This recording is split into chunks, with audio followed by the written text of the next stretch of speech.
All right, we're back. Let's go ahead and get into this one. So, 41st Street is a funk song, and what I was trying to go for when I wrote this was something similar to like a Herbie Hancock piece, similar to Cantaloupe Island or maybe Watermelon Man. He has so many great tunes to choose from. And so let's talk a little bit about the style. In the top left hand corner, it's bold and it says funk. And underneath it in italics, it says smooth and cool. Quarter note here is 130. This is not very fast. It is not a very fast song. It's supposed to be just feeling great and lots of fun to play. Let the beat come to you. That's important. Something else that we should be aware of, there's no indication here of swing eighth notes. Usually I put parentheses swing in my pieces. And so for this one, we'll be using straight eighth notes. So everything is very even. It's the exact same amount of time for every eighth note. It would be like 1 and 2 and 3 and 4 and. Those are straight eighth notes, and that's exactly what is going to be on 41st Street here.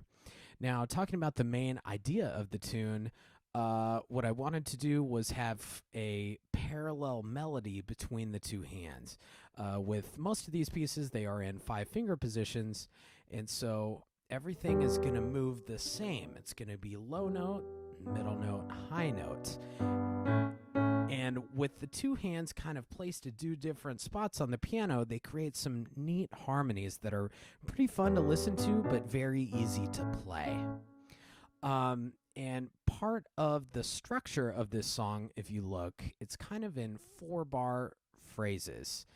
And there's 2 bars that's more like a question, where the hands are playing in parallel. And then the question is always preceded by the answer phrase. And in this case, I always call it the groove part. And that answer phrase there, the hands are doing something different. They're not playing in parallel anymore. They are playing hands separate. This left hand is playing more of a bass. Boom, boom, boom. Just like you would hear like a bass guitar in a band. And then the right hand is doing, I don't know, just kind of a fun, funky rhythmic hit there. And together it creates a really fun to play texture that just sounds awesome. And so we have a question, answer phrase. And that's kind of the theme of this tune. Question, answer. And that really goes for most of this tune. The only spot where it doesn't happen would be what I would call the bridge, and that would be in measure 17. And usually the bridge in a song is a complete departure from anything that's happened before.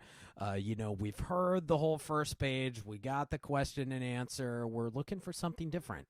And so in this particular case, we go in 17, we start out very soft at a mezzo piano there, and it's kind of slowly building up until the climax in 22. We've got 2 big fortes there. And then look at that, right in 23, we're going back to the groove to set that up again before we go back to the beginning.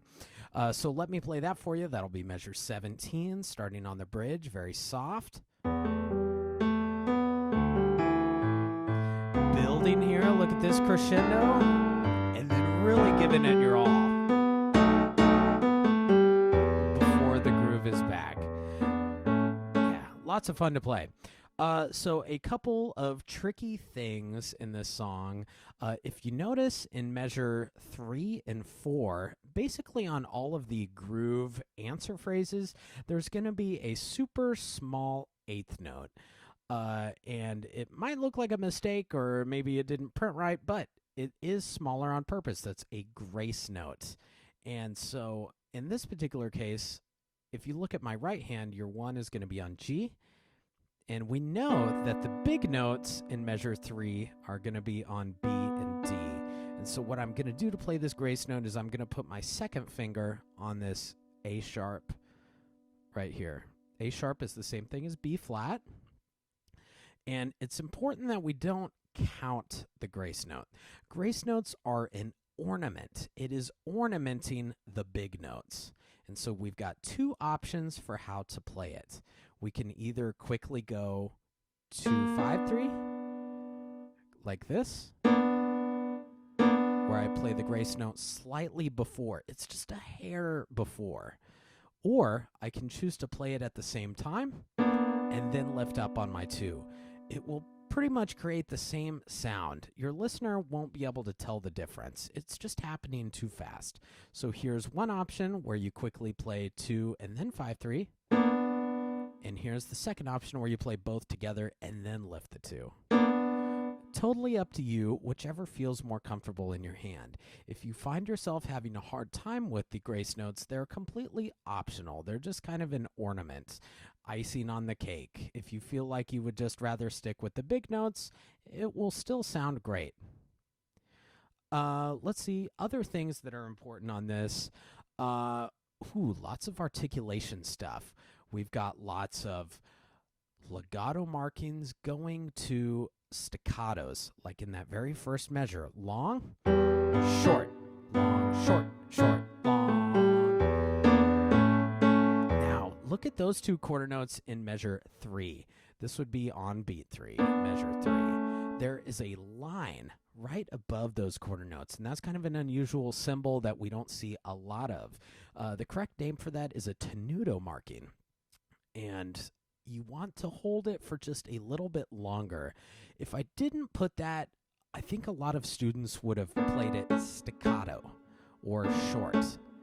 And in funk music in general, I think that longer is better and fatter with a big PH. That's really what we're trying to get after. And so I wanted that longer sound there. Long, long, long, long. They're quarter notes, but if you hear the difference, I'm stretching it out just a little bit. I think that is important for the genre, as opposed to staccato. It's, in my opinion, it's just too clipped. It's a little bit too short. I want to hear that length there. So just a couple things to be aware of. Let's check out a couple spots that some of my students have trouble with are measure 10 and measure 14. Now, these are in the question sections of the piece, and it's always in that kind of parallel motion. So the hands are basically doing the same shape, but we're in different places on the piano. So let me play measure 9 and 10 for you. Now, take a look at the fingering that I'm using in measure 10. It might seem weird, but there's a method to the madness.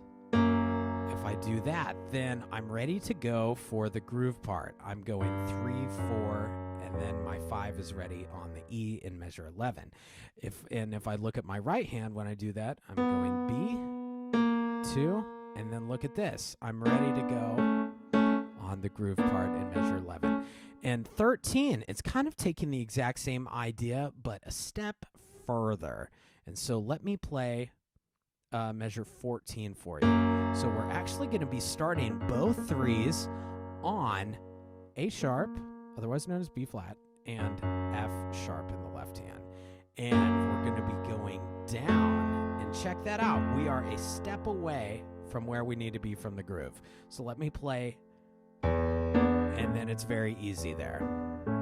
So the two spots, measure 10 and measure 14, are using the exact same shape, exact same fingerings, but different notes to create different flavors, different colors. Let me play for you measure 9 through the end of the first page. Here's the groove. We know that. And back to the question.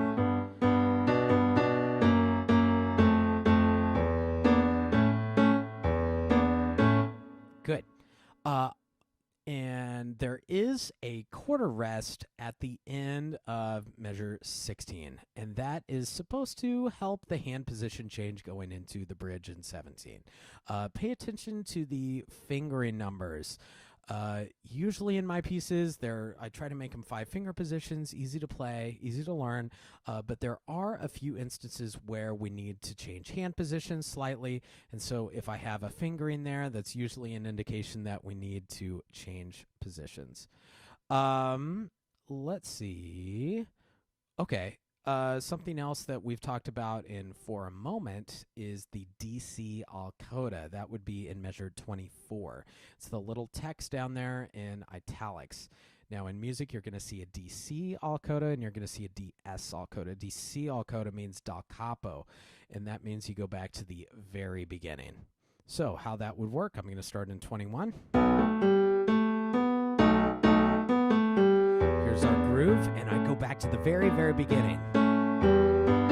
And, oh yeah, so then we just play the entire first page, nothing new there. And then at the very bottom of the first page, you see a little text box. Again, it says to coda, and that would take us to measure 25. We're looking for the crosshair symbol or the circle with a cross in the middle of it. And 25 is the same as the groove, but right hand is an octave higher. Exact same notes, exact same fingerings, everything, just taking it up an octave. And then measure 27 is just like our very beginning figure in measure 1 and 2, except we have an ending here. All right, and that will wrap it up for 41st Street. I hope you enjoy this piece. See you next time.